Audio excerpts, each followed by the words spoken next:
is up, everybody? Welcome back to the channel. We are here getting ready for another tournament. We are in Mountain Home, Arkansas, getting ready for the Lake Norfork Bassmaster Open. Practice has been a little tough. Fishing's not nearly as great as I thought it was going to be. You know, you come to these Ozark lakes and you think you're just going to be able to get a bunch of bites because there's so many bass in them. But that just hasn't been the case here. I mean, bites are few and far between. We're kind of in a transition. And on top of that, once again, the weather has thrown us a big curveball. We got downpoured on today, tornado warnings, huge storms rolling through, and that's going to bring the lake up. And on top of that, it's supposed to rain for the next 3 days. So we got a lot of things changing. Now, from everything that we've heard talking to locals, every inch of rain that happens around here brings Lake Norfork up a foot. And they're predicting a lot of rain, like 7 to 9 inches. So that means where we were looking at the bank, almost at eye level and even a little bit higher, is going to be completely underwater. So it's going to change the lake a lot. A lot of things are changing. This is going to be one of those tournaments where you just got to go out there and go fish. But we've been thinking about it all day, just wrapping up, getting everything ready. It was kind of hard to get stuff ready when it's pouring rain outside. So it's about 10:20 at night, getting everything wrapped up, make my lunch real quick, and get ready to go for day number 1 of the Bassmaster Open here on Lake Norfork.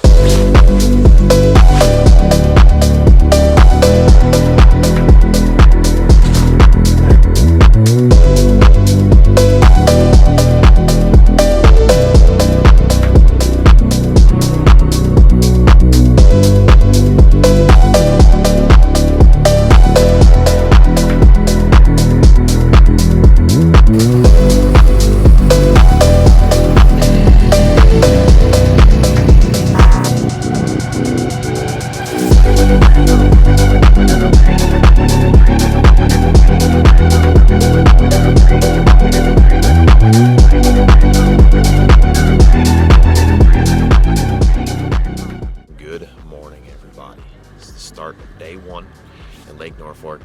Got the boat in the water here real quick at Buzzard's Roost because not a lot of launches, so got here pretty early. Getting all ready to go. Can tell the water is a little bit higher already. There's a bunch of stuff floating around. It's going to be interesting. It's going to be one of those days where we're going to have to fly by the seat of our pants, try to make something happen. But we are boat 160, so we're going to be sitting here for a little bit, but I always like getting here early, just getting everything sorted out, get it all on the front deck, and get ready to go and just hang out, just try to get a game plan together. But lots of prayers going up for this one. Gonna go out there and have some fun, see what we can do. Day number 1, about to kick off here, Lake Norfork. All right.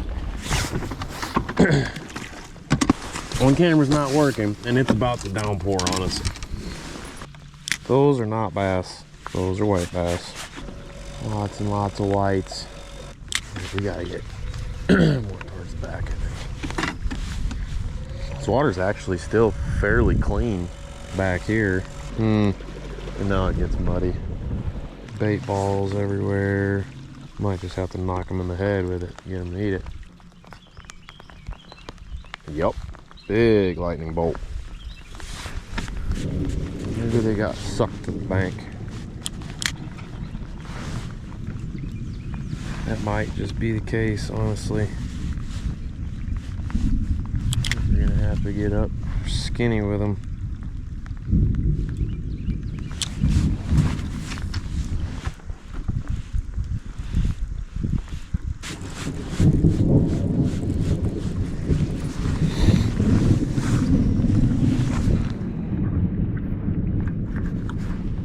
First spot is a bust. I'll probably come back, but I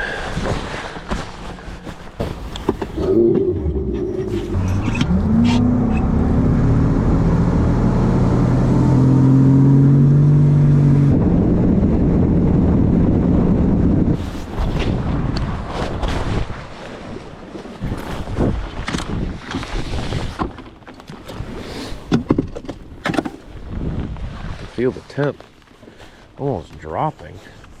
Yeah, sorry the other GoPro isn't working. I don't know what's going on with it. It won't charge today. It just doesn't want to work with me.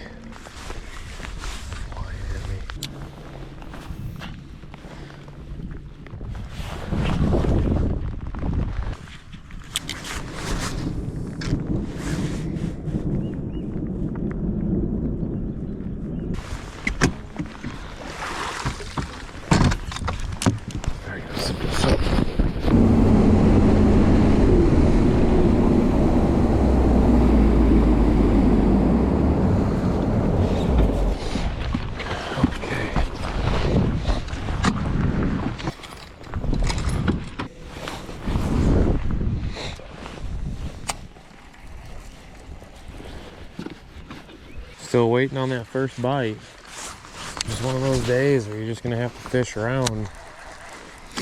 One of the main spots that I had in practice, I mean, those fish are probably still there, but I don't know what happened to them. Doug was fishing in there and he said he got one, but I wasn't able to get a bite in about 45 minutes, and figured I'd sample some stuff because everything's changing. So basically like another practice day, but I'm going to areas where I got bites just to see if I can trigger another one. 56-degree water. Brr.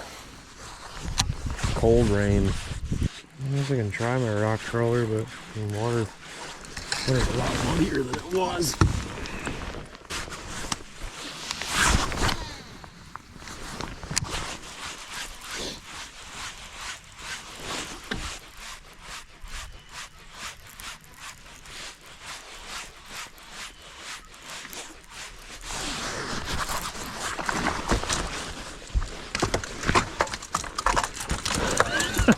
That was the most nonchalant bite.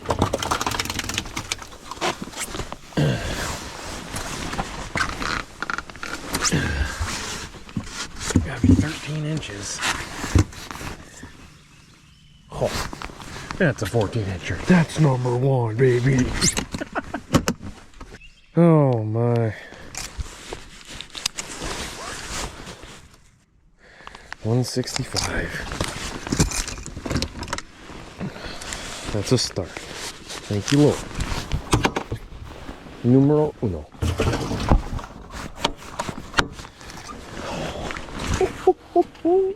I caught a bass.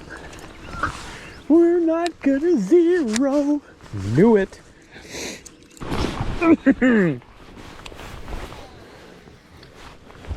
Okay. Thank you, rock crawler.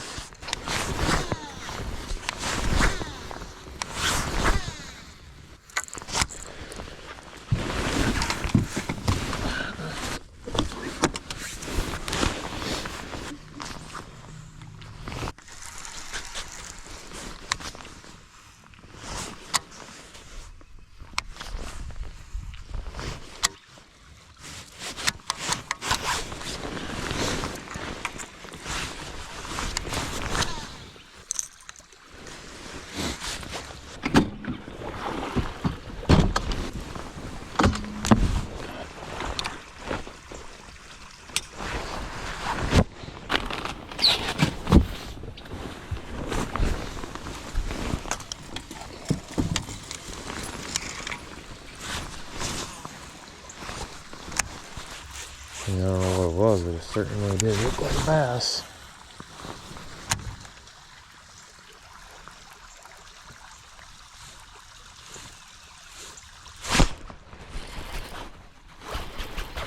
My God.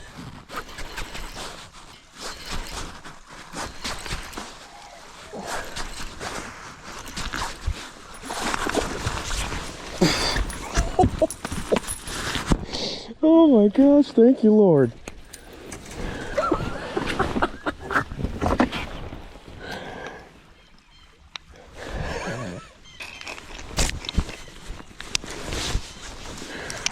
That's a 2.5.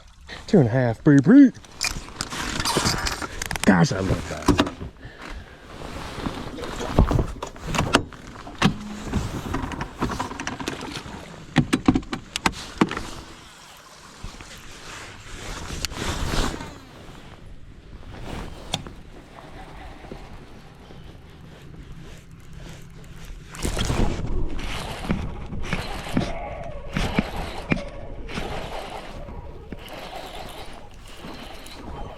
Feels okay.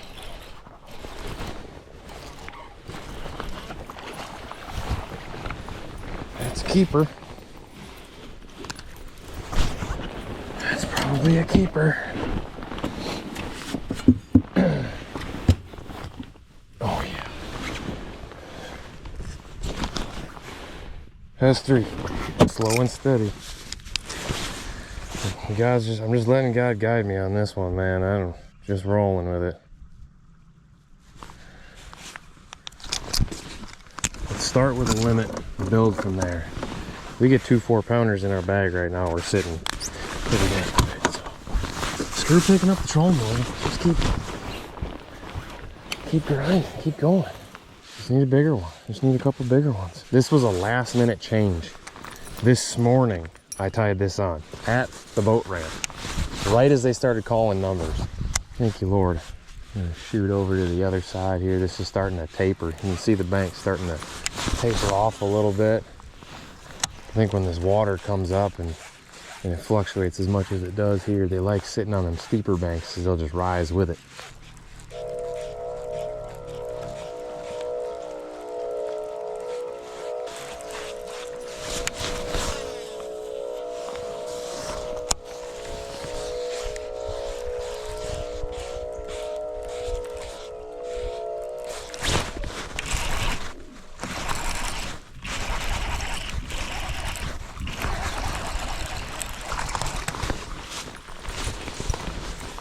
Be 13 inches.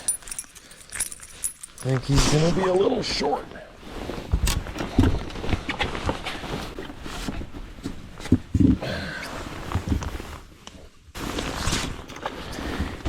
A little short, 12.5.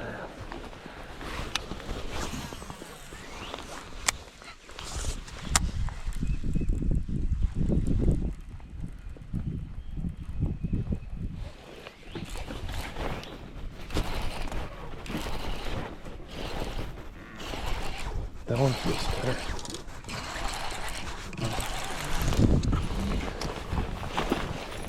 Yes.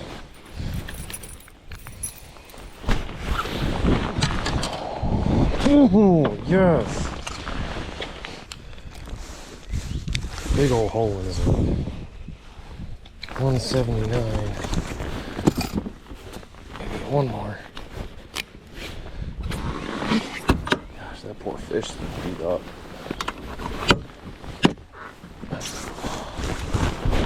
Thank you, Lord.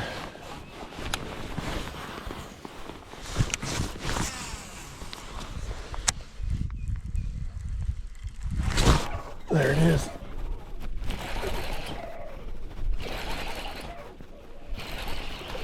That's a good one. Come on up in here, buddy. Yes! Yes, baby! Biggest one yet. Mm-hmm.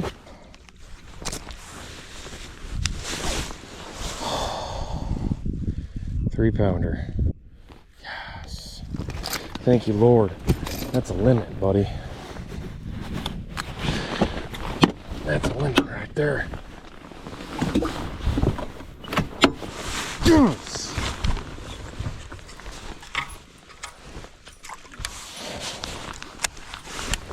Come on now. Gotta tighten down that drag a little bit. I feel like every time I set the hook it slips. Alright, we're just gonna work our way out of here then. Golly, does that feel good. We gotta keep going. We got a long ways to go. We're at like 10 pounds. Get rid of a couple 1-pounders and we'll be good. Putting that Zolo toad face to work today. All right, let's make one more pass. And then we're leaving it for the day. Just see if I can get rid of it. See if I can upgrade a couple times. I mean, it made quick work. 3 bites in that stretch.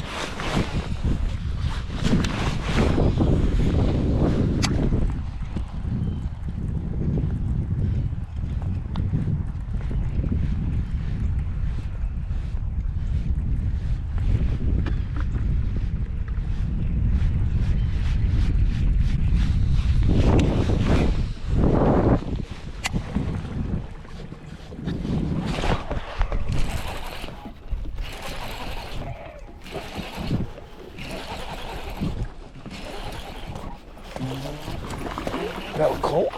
Oh, yes.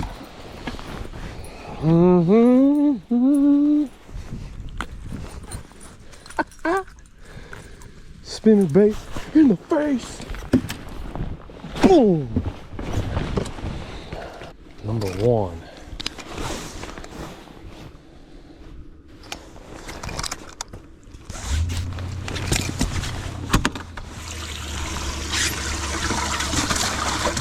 The one that teed me in. Whew, that was close. Put that one back. I'll put this one in here.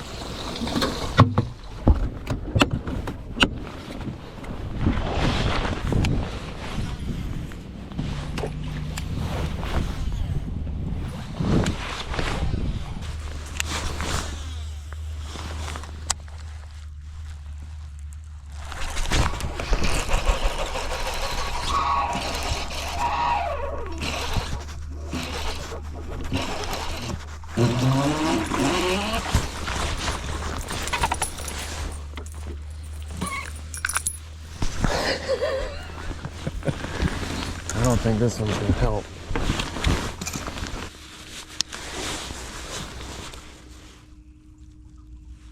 Yeah, beam them.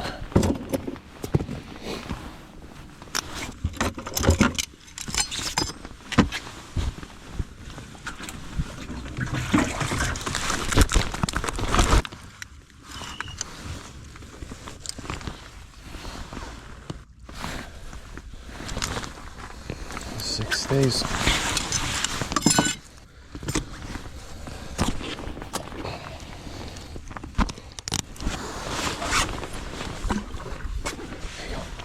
That one's a little bit heavier. That's about like an ounce, maybe. Just retie it while we're at it.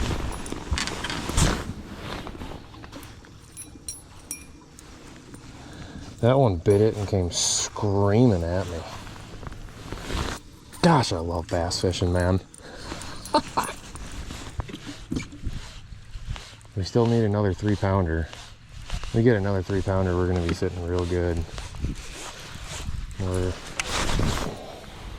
I mean, realistically, right around 10.5. I mean, I'll take a 4-pounder too, that'd be great. All right, last pass. We gotta go. Go find something else. Well, came here with empty live wells and leaving with full and culling up twice. I'll take that. Thank you, Lord. The only thing I can say.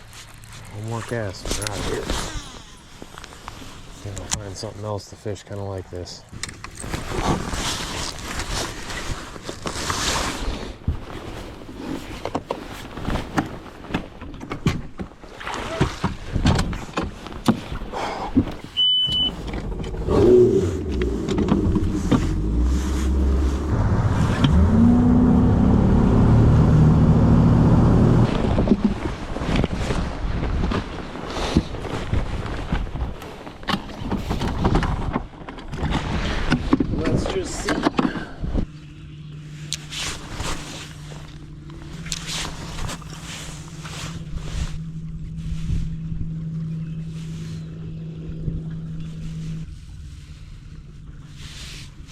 Oh.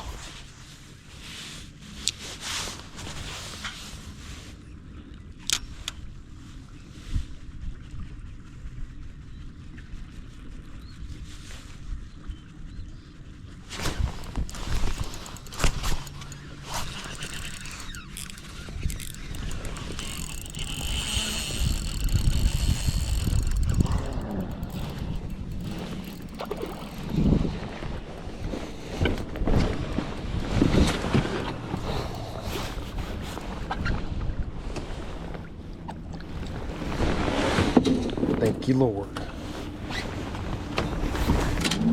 That'll call.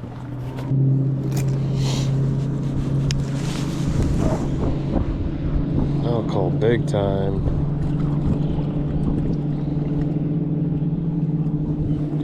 $2.53 gets rid of number 3.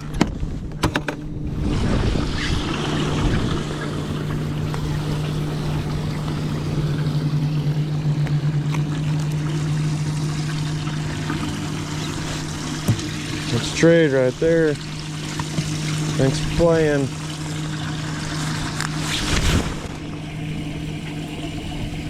Number 4. Number 4 and number 1.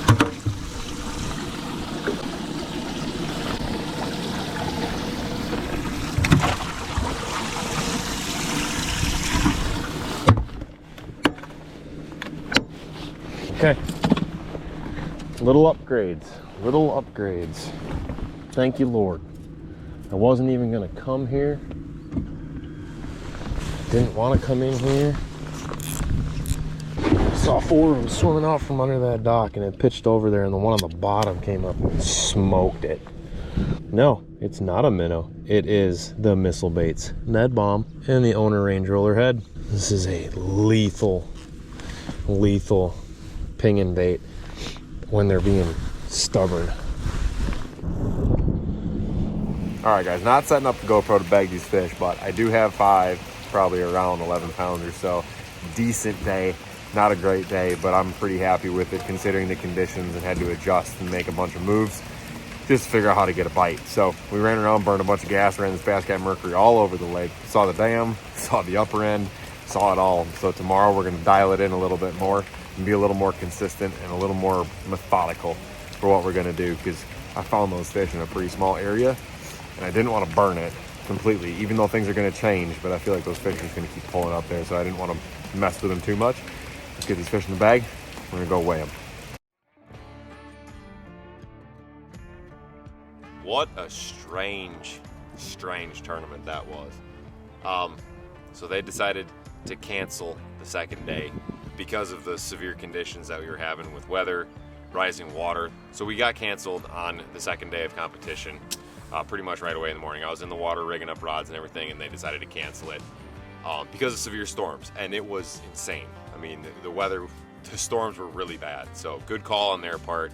But that night, the water came up 6 feet on the lake, and which the postponed day was going to be on Saturday, and they predicted the lake to come up another 6 to 10 feet with the continuing rain and storms moving through the area. And that lake has a lot of rivers rolling into it, and there's always a lot of debris that comes with that when you have flood-like conditions. So they decided to cancel it due to safety. Good call on their part. I mean, I don't envy the Bass staff at all. They've been handed some absolutely terrible conditions to try and deal with for these tournaments. It is what it is. I mean, our playing field is outside. I've said it so many times, and we just have to play the conditions that we're dealt with. But first day of the tournament ended up with 13-2.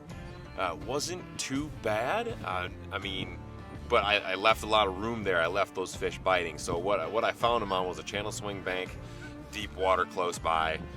Had a couple different things going, had that going, and then I was just running a bunch of new water because everything was changing. We had so much rain on our off day, we had storms on our off day, and sorry, winds howling here too. I'm in Eufaula, Oklahoma, getting ready for the Bass Nation Regional. But we had continuously changing conditions, so I was running new water all the time. I ran the entire lake in practice just to get an idea of what things looked like, and so I knew things were going to change. So I had a plan of going shallow and throwing a spinnerbait around, and I actually did catch one on a crankbait right away. Not right away, but on this bank that I had caught one in practice. But the water got a little bit dirtier, so I decided to pick up a spinnerbait, and I was throwing this spinnerbait. It's a Booyah spinnerbait, double Colorado blade. Throwing this up along the rocks and just slow rolling it down. It was on a channel swing bank with a rock transition, and they were just loaded on it. There was a bunch of bait in the area. There was really deep water right there, and I caught a good number of fish on that. I got that on a Zolo toad face. It's a medium heavy, 7'2", 6.3 gear ratio reel, and then 15-pound Seagar and Vizex fluorocarbon. And I was just slow rolling this along, and it just gets crushed. It was an awesome bite. But like I said, I left them biting because there was a lot of fish in that area, and I just wanted to leave them just in case. I mean, I didn't want to burn through keepers because it was hard enough to get a bite anywhere else. And after I left there, I ran around, checked a bunch of other channel swing banks, rock transitions. I threw crankbaits. I threw jigs. I mean, I flipped everything, you know. I was throwing spinnerbait, my square bill and everything, and then I decided to go out and try my scoping deal. And I had one area that I could get bit scoping a minnow. I found a couple areas in practice, but this one just had like the number of fish, and I was able to catch one scoping using the Missile Baits Ned Bomb as a minnow. I know it's not your traditional minnow, but this thing has such a subtle action in the water that, I mean, they'd come up. These fish were very, very leery. Water was crystal clear. Even after the rains that we had, the water was still pretty clear. So I was throwing that on an 1/8 ounce owner, a range roller jig head, number 3 size hook, and it's the Silver Flash Missile Baits Ned Bomb, 6-pound Seagar and Vizex with a 10-pound Daiwa J-braid mainline, long leaders, and this was on the ALX Zolo Hover. It's a 7'3", medium light. It is a great minnow shaking rod. I absolutely love it. But those were the 2 baits that I caught fish on. I upgraded once with this. Otherwise, they were pretty stingy for me. But that's why I lightened everything up with 6-pound line, really long leaders, and it paid off. It bumped me up pretty good. But guys, that is a wrap for Norfork. Like I said, 44th place finish. Not terrible. Got paid. Got out of there with some good points. Sitting in 59th in EQ points right now. I gotta climb into that top 50 to get into the EQ tournaments later on this fall. So that is the goal. We got one more tournament left up in Minnesota. Super excited about it. But as you can tell, and like I said, I am here in Eufaula, Oklahoma right now, getting ready to fish the Bass Nation Regional Championship. I have fished this lake in April before for the Invitational back in 2023. I had a pretty good finish. It was a lot of fun. A lot has changed. They got a lot of rain here too. I mean, there's been waterfalls coming into this lake for about the past day and a half plus. So water's coming up. Things are going to change. We're going to get out here and kind of look around a little bit, scope around, see what we can find, knowing that things are going to change. You got to stay fluid with the changes, so that's what we're going to do. I got to get out of here. I got to go see if I can find a bass. We'll catch y'all in the next one.